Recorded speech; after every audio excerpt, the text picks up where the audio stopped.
So, what can we do to become better listeners? At its core, listening in a one-on-one conversation is about taking an interest in another person and making them feel understood. There's no universally agreed upon definition of high-quality listening, but some recurring features include attentiveness, conveying understanding, and showing a positive intention towards the speaker. This doesn't mean you can simply go through the motions. Researchers have found that merely smiling and nodding at set intervals doesn't quite work. However, there is something slightly performative about listening in that it's important to show you're doing it. So, in addition to actively attending to a speaker's words, good listeners also use questions and body language that indicate their understanding and their desire to understand. This might feel awkward at first, and what's most effective might depend on your relationship with the speaker.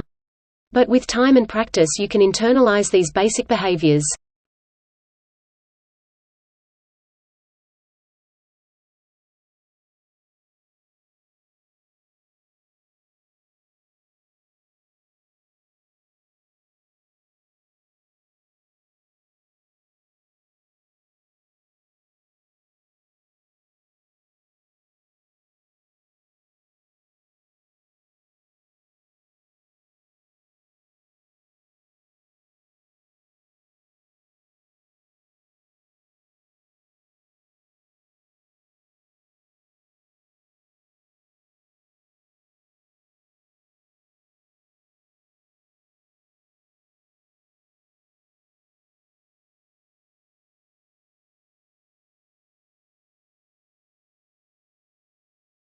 In 1997, a French woman named Jeanne Calment passed away after 122 years and 164 days on this earth, making her the oldest known person in history. Her age was so astounding that a millionaire pledged $1 million to anyone who could break her record.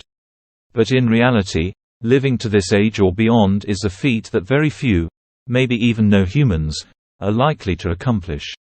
Human bodies just aren't built for extreme aging. Our capacity is set at about 90 years. But what does aging really mean, and how does it counteract the body's efforts to stay alive? We know intuitively what it means to age. For some, it means growing up, while for others, it's growing old. Yet finding a strict scientific definition of aging is a challenge. What we can say is that aging occurs when intrinsic processes and interactions with the environment, like sunlight, and toxins in the air, water, and our diets, cause changes in the structure and function of the body's molecules and cells. Those changes in turn drive the decline, and subsequently, the failure of the whole organism. The exact mechanisms of aging are poorly understood. But recently, scientists have identified 9 physiological traits,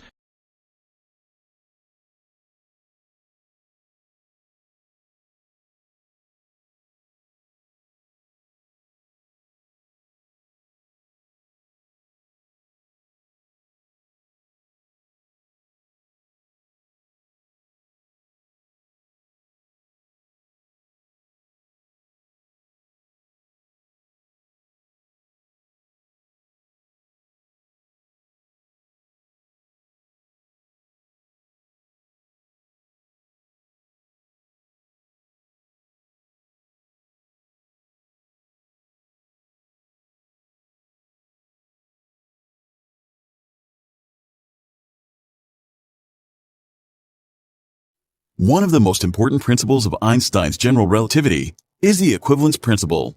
It says that all objects, regardless of their mass and composition, would accelerate in the same manner in the same gravitational field when no external forces act upon them. Confused?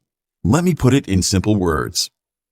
Suppose you simultaneously drop a feather and a stone towards the ground from the same height in a perfectly resistance-less environment. Which one, according to you, will touch the ground first? One may think that as a stone is more massive than a fragile feather, it should experience more gravitational force and hit the ground first. But that's not the case, because as per the principle of equivalence, both objects should fall simultaneously on the ground. In other words, one can say that the inertial and gravitational mass of a body is proportional to each other, which makes the acceleration independent of the physical nature of the body. Now, What is the difference between inertial mass and gravitational mass? The mass that appears in Newton's second law of motion is termed inertial mass. It simply describes how difficult it is to accelerate an object. On the other hand, the mass that appears in Newton's universal law of gravitation is the gravitational mass. It depicts the strength with which gravity acts on a body.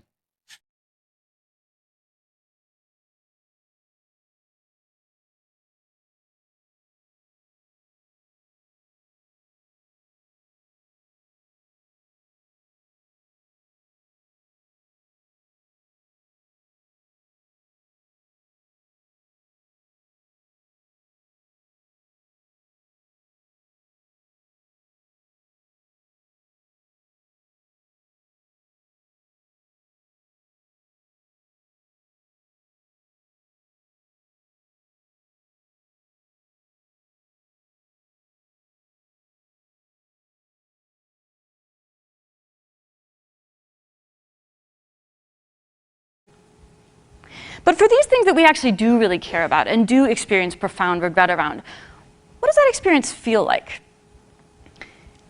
Well, we all know the short answer, right? It feels terrible. Regret feels awful.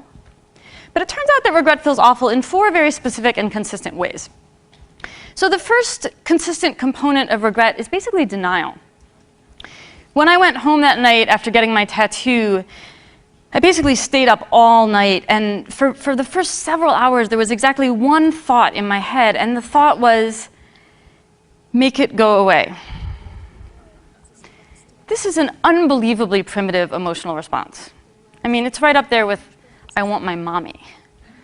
And we're not trying to solve the problem. We're not trying to understand how the problem came about. We just want it to vanish. The second characteristic component of regret is a sense of bewilderment. So the other thing I thought about there in my bedroom that night was, how could I have done that? What was I thinking? It's this real sense of alienation from the part of us that made a decision we regret. We can't identify with that part. We don't understand that part. And we certainly don't have any empathy for that part, which explains the third consistent component of regret, which is an intense desire to punish ourselves. That's why in the face of our regrets, the thing we consistently say is, I could have kicked myself.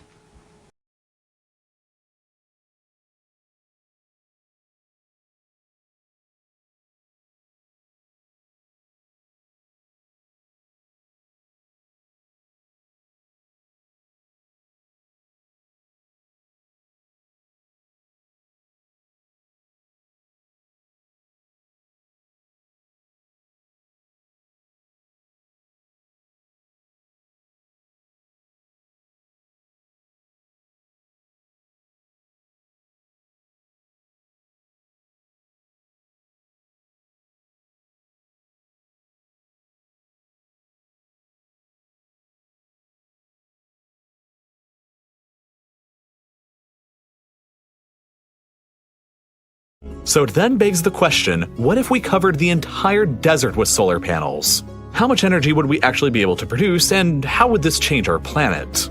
Let's take a deep dive. For starters, let's begin here. This is the Ouarzazate Solar Power Station in Morocco, the world's largest concentrated solar power plant currently in existence and a marvel of modern engineering. Once fully completed and operational, the plant will take up an area of 25 square kilometers and be capable of producing 582 megawatts of electricity. It will even be capable of storing solar energy in the form of superheated molten salt, which allows for further production of electricity even into the night. After investing more than $9 billion into their solar energy objective, Morocco aims to create 4 additional plants similar to this one in the Sahara that will collectively create more than 2,000 megawatts of electricity production, which will be enough to provide for roughly 38% of all of Morocco's annual electricity needs. This project will transform Morocco into the world's leading solar energy state, and as the only African country that currently has a power cable link to Europe, much of this energy will be exported for profit to the countries of the European Union.